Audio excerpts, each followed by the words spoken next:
Good morning, everybody. My name is Pastor Wachuku James Ubekile. I am from Igbanke.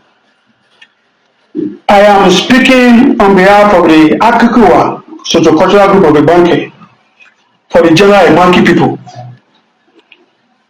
The attention of the Akikuwa Sociocultural Group of Igbanke have been drawn to the spurious, malicious distortion of historical facts about the origin of the Eka people of Igbanke, mischievously rendered by the so-called Bini Traditional Council.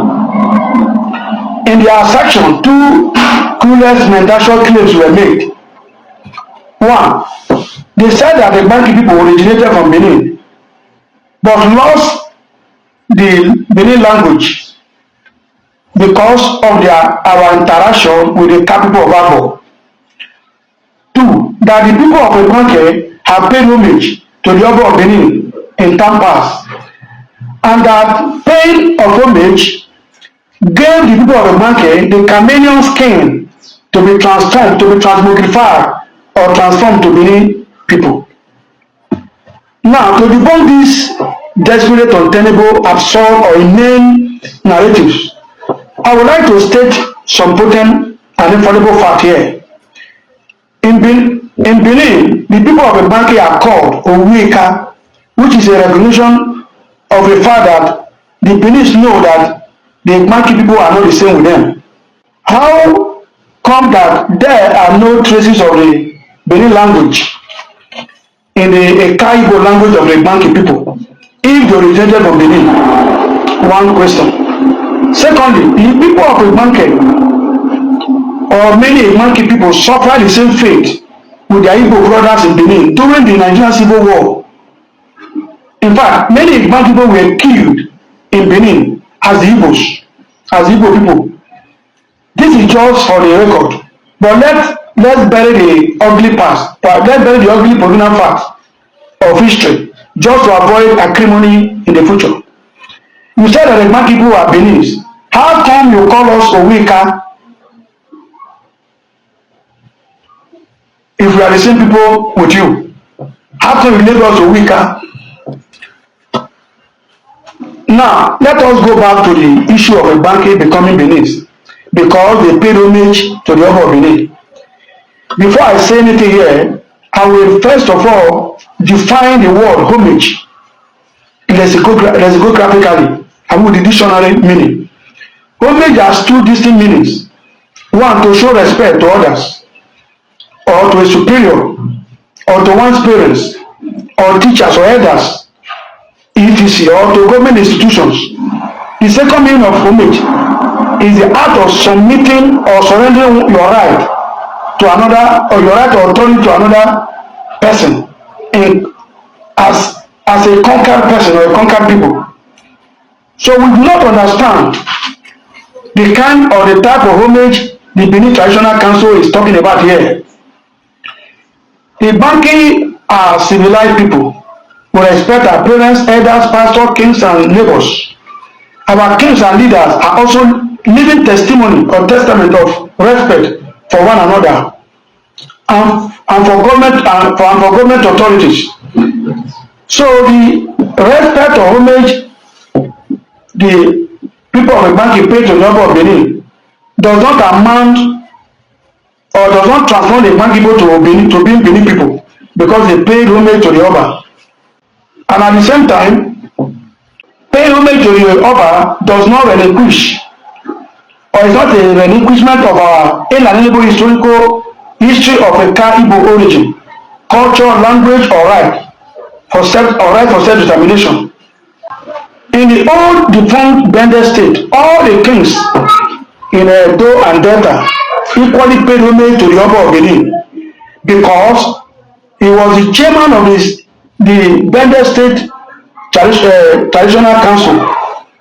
Now, if paying homage to the Oba makes one a Beninian, then all the other kings in Delta should become Benin people too, because they were all in Bende State and paid homage to the Oba of Benin like the Igbanke kings too. One thing I love about what is going on this identity crisis and the confrontation between the Igbankes and the Bini elders is that the Igbankes for the first time are showing the true color of their Igbo-ness. Everybody know that a typical Igbo man will always not give up easily for whatever he believes on. You see, the Igbankes have decided not to leave any stone unturned, and every word are critically analyzed, counter and refuted, and proven logically where or placed logically where it's supposed to be. How do you see? They are not saying that the Igbankes are evil because the people pay homage to Abba Bini. And thank God that the man explained what is paying homage. If you said because homage definition said if you are conquered, you have right to pay homage to people you are conquered. If truly Bini people conquer Igbanke, it also shows that they are not the same because you cannot conquer Benin. Benin cannot conquer Benin. If they are Benin, why do you conquer them? And if you conquer them, then Britain conquer us, does it mean that we are British? Britain conquer Benin. Does it mean that Benin is Britain? And if Oba go now, you pay homage to Prince Charles or the King of England. Does it mean that paying homage means that he's a British? English na ya mate. Even the Benins, the Oba pay homage to Ife. Can he accept now that he's Ife person because of homage? See, I've said it time without number. Those who eat other people's egg will not allow people to touch their lizard egg. What you people do and go freely, but you want to use it against others. That is where the problem starts from.